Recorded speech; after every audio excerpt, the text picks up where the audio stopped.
Hi, I'm Chris from Airwindows, and hey, you can do this.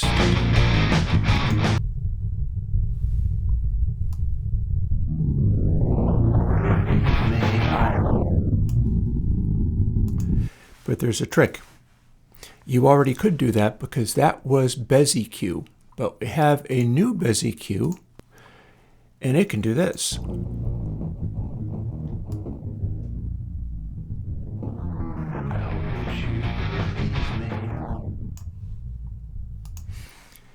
So here's the deal.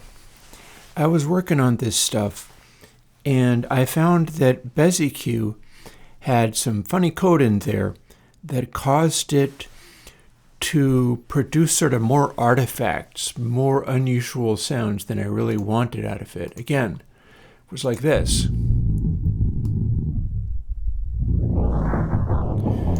That's a lot of grunge. I mean, it's fine if you want a lot of grunge. But the idea behind BezEQ was that it was supposed to be a lot cleaner than that. So here's BezEQ2. And BezEQ2 is able to be a lot cleaner than that, while still having some of its unusual sound going on.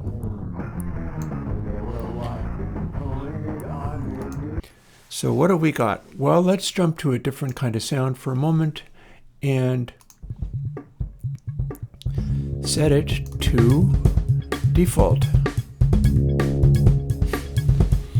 So you've got treble X, mid X, and bass, just like the original one did. And because the tone quality has been altered so that it's not as grungy as before,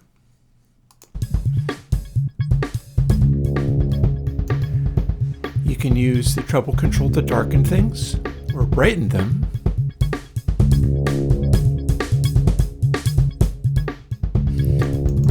You can use the mid-range control to boost the mid-range or duck it.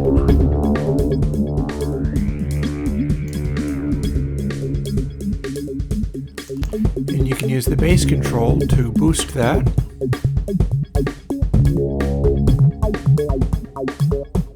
Or pull it back. And all of this operates the way that I usually do EQ designs, which is sort of by way of crossovers, in that each band is the raw sound subtracting the following band. And what ended up happening with this one is a little bit unusual in that it does not have zero latency anymore. It's like it's trying to do a linear phase Bezier filter EQ, except for there's no such thing as linear phase Bezier filter EQ because that doesn't actually use the concept of linear phase. And yet, it has some delays and things in there to allow it to line up more neatly. So if you only had, say, the bass,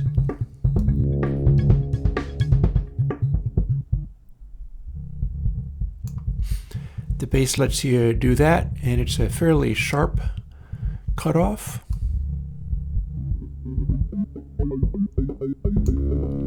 To the point where it's kind of interesting and strange. Remember, no matter how weird this cutoff sounds, if you have everything at 0.5, it's going to be completely flawless in sound because it's basically just splitting the difference and subtracting things from other things. If you add them up and they're all the same level, it doesn't matter how weird or sharp the frequency cutoff was.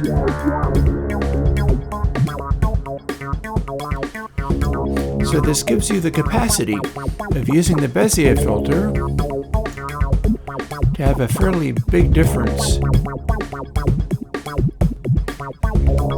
in maximum effect. Also, there's one side detail here that I should mention. So you can cut the extreme highs or boost them a lot. And that's fairly sharp.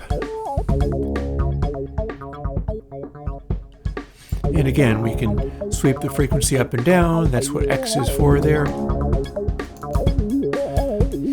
But if you cut mid-range all the way, because of the way the delay lines work, it's not really set up. Oh, let's put that back. It's not really set up to let you just do this blindly. It has to run multiple different delays to do the multiple different crossovers. So we can suck the mid-ranges out like this and have this extreme result, which does sound a little odd because of the BezEQ filter. But then if I turn it all the way to 0, it will also shut treble off. Like that. And then you hear the odd quality of the filter on the bass there. But we could also hear the odd quality of the crossover to treble as well. There, lower, and a higher crossover. And we do have some other sounds, for instance, a drum sound. I can fool with the treble. And that can go darker, or brighter. Bass can become less or more. And we can drop the mid-range as well.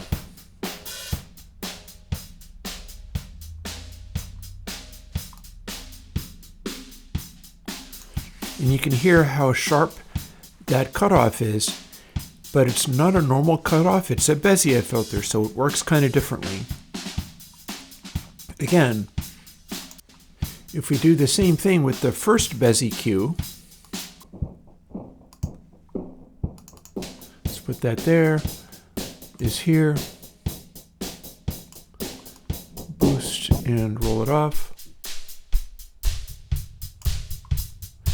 It acts weird. So you can still have this. This is the original BezEQ filter, which turned out to have some bugs in its coding, so it makes this funny sound. But if you wanted to know what I was trying to do with it, here you go. BezEQ2. And you should play with this if you're interested. I only have so much time to try to demonstrate it on things. BezEQ2 is another Patreon-supported open source plugin, and it is basically all of these various filter things that I'm doing all have slightly different behaviors. Like I've got the pair filter, I've got the one that went into the pointy guitar and so on, which is an even more unusual filter, which is being used for the most recent cabs filter because it smears the cutoff. It has massive phase nonlinearity going on, and that turns out to sound kind of like a speaker cabinet, sort of. Well, this is basically the opposite. It doesn't sound anything like a speaker cabinet. It's kind of like a cleaner way of bringing some of those frequencies in, and then also kind of not, because there's this funny irregularity that comes from the BezEQ filter, used as a filter, having sort of extra energy when the curve that it generates would be able to sweep extra fast. It's hard to explain, because people don't normally use this for audio processing. But this is a new step in being able to use this in audio processing more. So if that sounds interesting, I would also, you're going to have terrible luck sweeping it in any way, because not only is it not designed for sweeping, but it's also running buffers which are recalculated every time you change one of those X controls and set it to a different cutoff frequency. So I don't know, maybe you like doing that. Maybe you're doing some kind of neuro thing where you want the plugin to be freaking out and sputtering and coughing and choking. And if so, your luck's in, because BezEQ2 is, again, very experimental, and there's only so much it can do. but it is going to give you a nice little 3-band EQ, which in some ways is a steep cutoff, in some ways it's not. And the one thing I do know for sure is that it's not going to sound like anything else, because people don't use this calculation for filters until now. And people certainly didn't use this calculation for filters and then try to time align the filters in such a way that it would act like it was phase linear, even though it's completely not. And I just have, because it let me do more in terms of cutting off. It was a whole experimentation process getting there. It let me do more in terms of cutting off lows rather than having them basically stick around anyway. So there you are. BezEQ2. I don't know if this is up your street, but if so, hey, you're welcome. I'm just trying to do something positive for people on this, February 28th, 2026.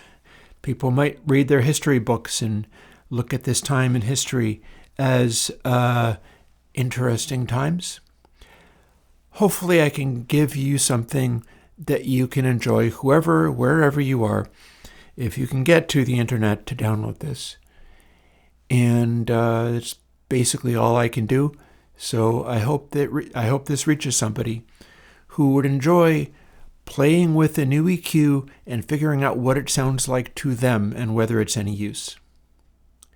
On that note, I've got some records to record and video shoot for those, because I have my $10 record thing, $10 patrons.